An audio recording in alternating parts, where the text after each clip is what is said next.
welcome to another episode of the podcast. Boy, it is hot here. For those of you who don't know, I'm in Sydney, Australia.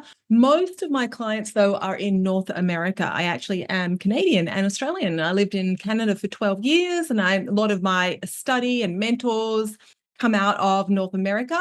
And so we work with clients all around the globe. We work with clients in North America, in the UK, in Europe, so various different places, Switzerland, Ireland, we have clients located in at the moment, New Zealand.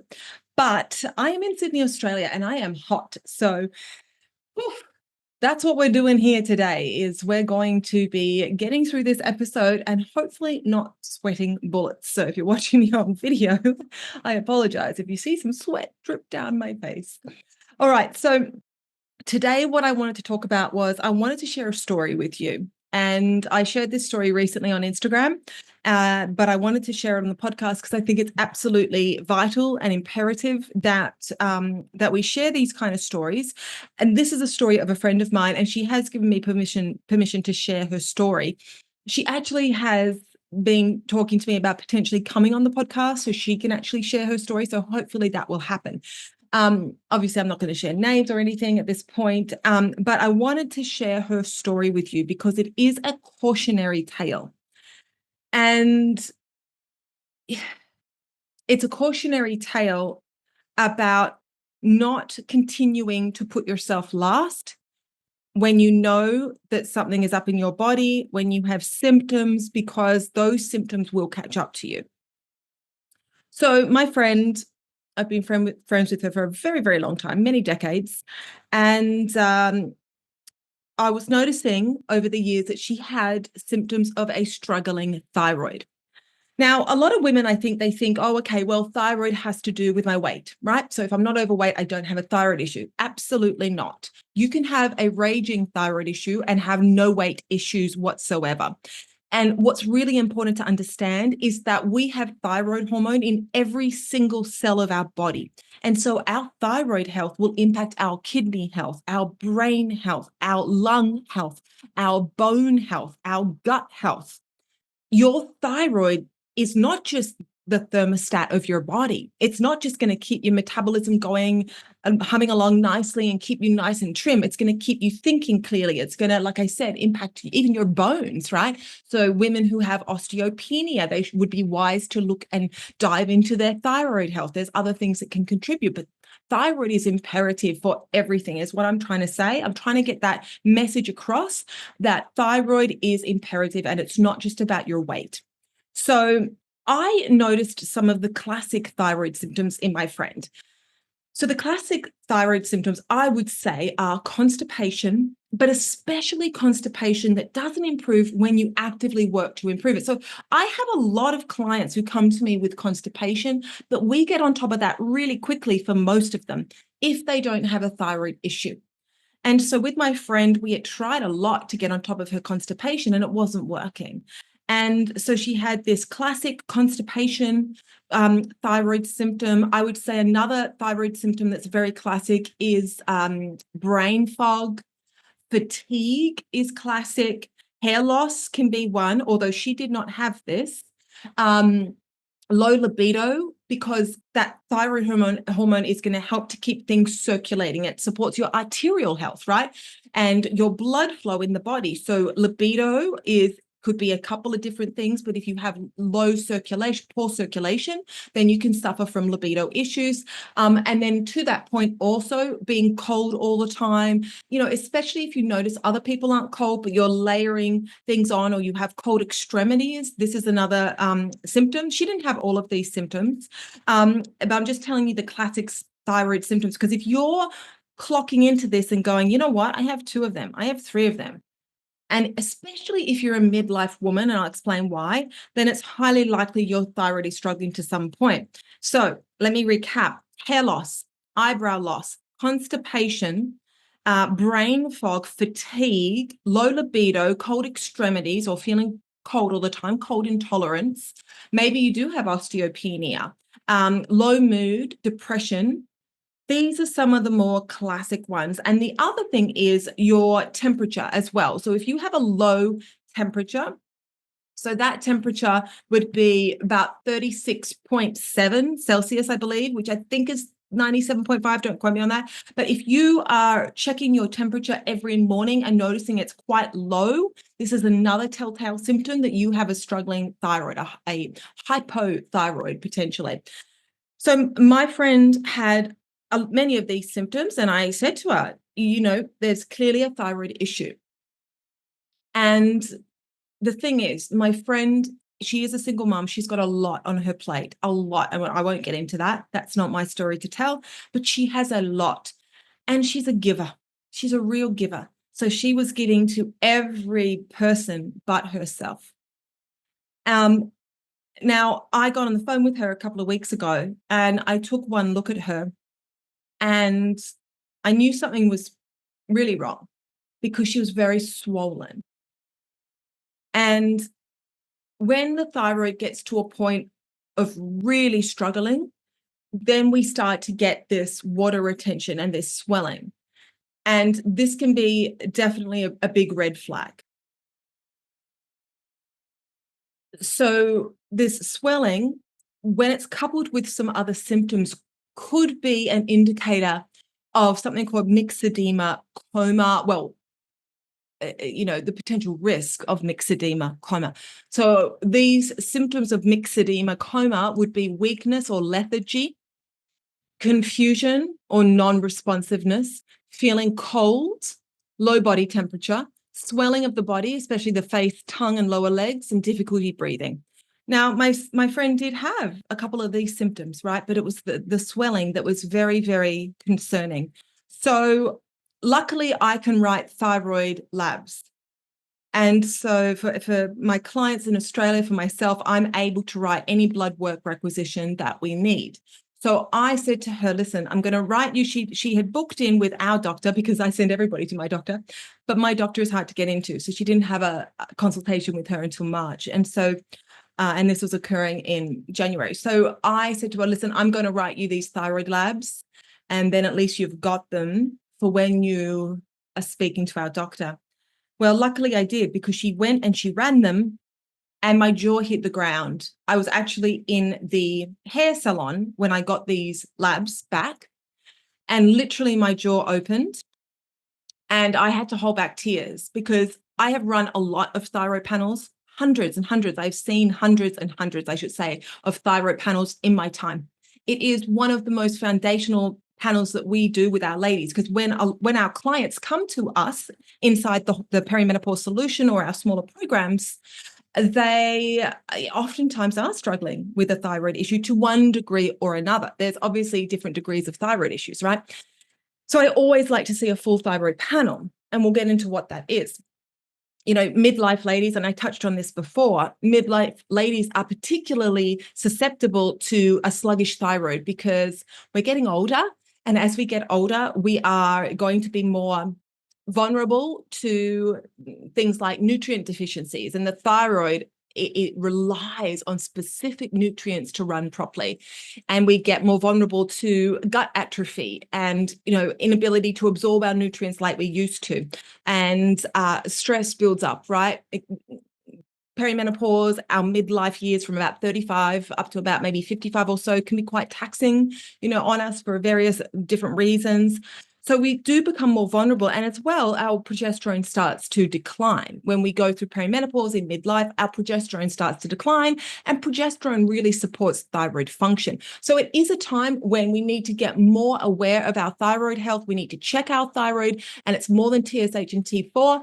I'll talk about that in a minute. You need to be running these thyroid panels at least yearly, and you need to be really keenly aware of the functional optimal ranges, which I will talk. I'm not going to give you the ranges, but I'm going to talk a little bit more about what functional optimal ranges are and why it's really important to be aware of these compared to the allopathic ranges. So back to my friend. So I got her thyroid labs and my jaw hit the ground and I had to hold back tears because I've never in my years of doing this, hundreds and hundreds of thyroid panels, have I ever seen anything like what her labs were. So to give you some context, TSH, that is a pituitary hormone. It's not a thyroid hormone. And it is not a great marker for the thyroid. So if you only run TSH, we'll get into this, it's not going to give you an answer as to how your thyroid is functioning. However, her TSH was about 55. Now, for context, we don't want TSH to be over 2 in the functional medicine community, which is the community about optimal health prevention, right? We don't want TSH to be over 2. However, I have a mentor who doesn't like to see it over 1 to 1.5. She was at 55 almost, okay? Her free T4, which is what we call inactive thyroid hormone, was non-measurable. And then she had very low free T3. Her reverse T3, which is another form of inactive thyroid hormone, it was actually in the minus. I've never seen that ever. And then she did have antibodies.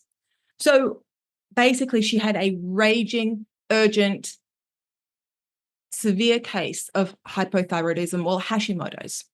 And most people who have hypothyroidism have Hashimoto's. You can have Hashimoto's and not have hypothyroidism, but most people who have hypothyroidism have got Hashimoto's. So anyway, it was a bit of a panic, a bit of a scramble to get her some medication the next day. And she's on it. And now she's working and she's, it's been a wake-up call to her. And she's realized, you know what?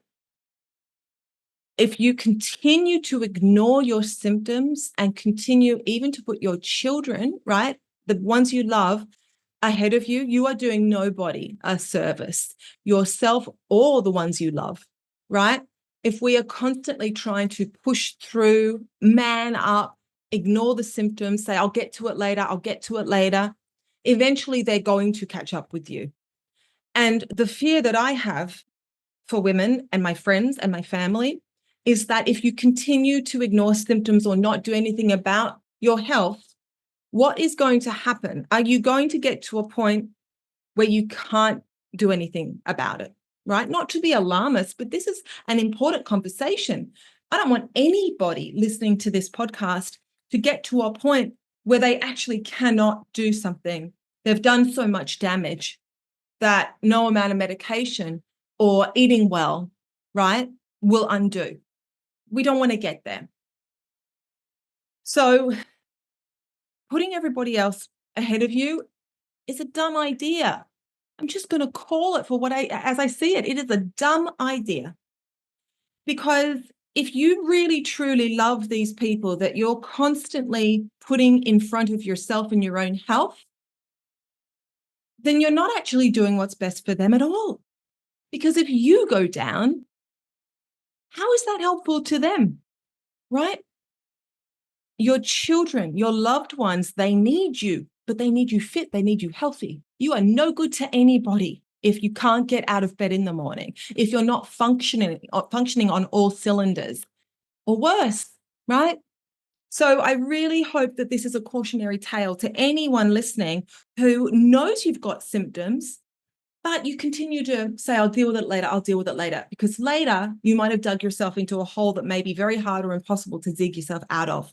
The time is always going to be now to put your health first. Always. Prevention is so much better than cure. There is a reason we have that saying, because sometimes you cannot cure. And there's no guarantees in what we do in life at all. But you have more power than you think, and you can do so much to support your health. And I think the key thing too is that it actually becomes very empowering when you do support your health, when you do put yourself first, when you do start to do the things to nourish your body, to make yourself strong. It's empowering. You feel incredible because you don't have symptoms and you're happy and you're getting to sleep at night and you have a libido and all the things, right? You've got energy, etc. So you feel incredible, but you're empowered and you know that you can check that box off. I am doing what I can and the rest is up to God, universe, whoever, right? That's all we can do. And that's all we should do. And then that's great, right? But if you continue to bury your head in the sand, put everybody else first, act like a martyr, it'll come back to bite you and your loved ones in the butt potentially. So please take a page out of my friend's book. She is now sat up and good on her. And trust me, she has been through more than I think most people I know. So I get why she was putting this to the back burner. Again, there's layers to her story, which I will not share here. And, she's not the only story. I have other stories as well. But she did give me permission to share her story in the hopes that it would help somebody else sit up and pay attention before it may be too late or before it gets to a stage that is quite critical. And I want to encourage you as well. So I had a conversation with a lady yesterday, and this lady came to me because she has panic. And this panic came on rather suddenly, and panic is awful. Anxiety is awful. That's no way to live. You can get on top of it. I have helped many women eliminate their panic, and we're talking panic attacks, within a couple of months. It is totally possible. So it's no way to live, right? But this lady came to me and she was talking to me about panic and overwhelm, and she was even struggling to get enough oxygen, she was saying. And I could see some things going on because I chatted to her and asked her questions, and I can tell a couple of things that will help her tremendously. But when I started to dig a little deeper, I said to her, do you have any other symptoms? She's like, no, not really. But I started to dig a little deeper, and indeed she does. She has constipation. Now, constipation is not benign.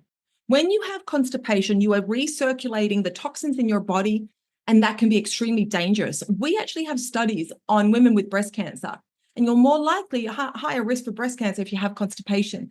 And that's in part got to do with the liver health and what happens when you circulate these toxins and you're circulating up old estrogen. There are reasons why that constipation puts you at higher risk of disease state. So constipation is nothing to just, you got to take it seriously. And I see far too many people not take constipation very, very seriously. You need to fix that constipation, and you need to fix it quick. And we can fix it within a month or two, usually. But if you've been struggling with constipation for a year or 2 or 3 or more, that is a problem. That is a huge red flag. You need to get attention stat for that. So she had constipation. She had low energy. She wasn't sleeping well. She woke up every hour and a half. She had PMS, bad headaches, and a heavy period. But she told me that she didn't have any other symptoms but panic. I think sometimes we get used to symptoms. We think that the way we're living, it's just our normal. But when you dig deep with a practitioner, they can uncover things that are not normal. None of those symptoms I just listed are normal. They are red flags. They are symptoms. Symptoms are your body saying things are imbalanced, out of whack. I need attention. I need help. Because what's going to happen is if you don't get on top of these symptoms, they are going to fester. We cannot eat our way out of these symptoms. We cannot pray our way out of these symptoms. We need to do the testing, the right testing, and we need to get to the root causes. And then we need to bring things in that are going to address these symptoms. It's very possible. All of those symptoms are manageable. We could get her feeling better within 6 months, before 6 months. Not a doubt in my mind. And I have another friend as well who I was talking to on the weekend, and she was telling me that she got bloated a lot. So I started to ask a couple of questions as a practitioner who understands gut health very, very well. And I said, do you bloat quickly after meals? She said, yes, I do. That's when I bloat. So I said, okay, so you bloat. You don't just go through your day normal, but then get to the end of the night and you're bloated. You actually start to eat, and after you start to eat, very quickly, within minutes, up to maybe 60 minutes, you start to bloat. She said, yes, that's exactly what happens. I said, you probably got yourself a case of SIBO. And she said to me, I did have SIBO a few years ago. And so it's like, ding, ding, ding. But she was just living like this. And I explained to her, I can help her get on top of this. She was telling me how uncomfortable she was and how she wears certain clothing because to cover the bloating. But I think she didn't understand that she's dealing with SIBO. And then we actually got to talking about what causes SIBO, right? Because she said she did do a SIBO test and she was positive a few years ago and she worked on the SIBO. And I said to her, but did you retest? No. Because SIBO can be stubborn. You need to stay the course. If you do one SIBO test and one protocol, you've not done what you need to do for SIBO. You need to retest. You need to be in it to win it. You need to be committed. You need to be persistent. And the ones that are going to have the payoff and the long-term relief. So we figured out she didn't commit to retesting. You need to retest until that SIBO is gone. And the other thing that's really important is you need to get to the root cause. And we figured out her root cause. She had massive abdominal surgery and the SIBO came on after that. So you need to figure out, so she might need visceral manipulation, right? Root causes can be hypothyroidism. And my friend probably has some SIBO. So, hypothyroidism and SIBO, they really do go hand in hand. So does non-alcoholic fatty liver and hypothyroidism. Again, it's very serious when you leave it untreated. So my friend, I'm so glad we got to talking because she didn't realize that what had to be done, and she didn't realize what could be done, and she didn't realize she can be symptom free. You don't have to live with bloating. You shouldn't, you do not have to. It can be resolved. I help my ladies with this all the time.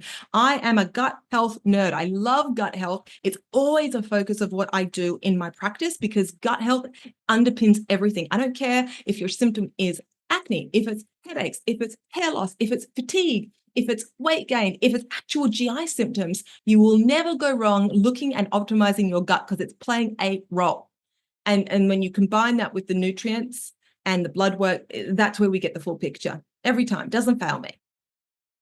So hopefully this has inspired you. If you have symptoms, if you're struggling, you don't have to. You can feel better. Okay, but you do have to put your hand up and you have to ask for help and you have to take that leap. So if this is resonating for you and if you want to talk to me, the best thing to do, head to the link in the show notes, and I have a link there for a 30-minute consultation. You can book in with me for that 30-minute consultation. And I figured that this was the best way to help women. I never had something like this, but I brought it in a few months ago because I realized that a lot of ladies just want a second opinion, eyes across their blood work, eyes across their functional testing they might have done. Maybe it's a Dutch. I don't love running Dutch. I'll run one for you if you want it, but I can look at it and I can interpret it and tell you what's going on. Your HTMA, your stool tests, I can look at all those things. And I know a lot of women out there just want to chat to me first, want to feel me out, and that's fine. And maybe they want to get my second opinion and also my opinion on what are the best next steps for them. So what are your health goals? What are you struggling with? What are your symptoms? How do we get on top of them? And I can tell you that in these consultations. So I started to bring these in. So you can book in for one of them if you want to. And that also allows us to chat about any programs I might have on. So this, obviously, you may not be listening to this in real time. So if we jump on one of those consultations, I can then tell you what I have open. If the perimenopause solution is open at the moment, formerly the hormone balance solution, or if I have a smaller package I can offer you, that's probably the best way for us to get to talking about how I can help you. So go and do that if you want to find out more about how I can help you, because chances are, if you sound like any of the ladies I've spoken about today, I absolutely can help you and you can feel better probably within 6 months. All right, I hope that you found that helpful. I really hope it resonated. If you have friends or family members who you think this will resonate with, make sure you share this with them. Give them a kick in the butt. And that's it for now. Speak to you all soon. Bye. I am not a medical professional, and the information provided in this podcast is for informational and entertainment purposes only. I do not have access to your individual medical history or circumstances, so the content discussed here should not be considered as medical advice.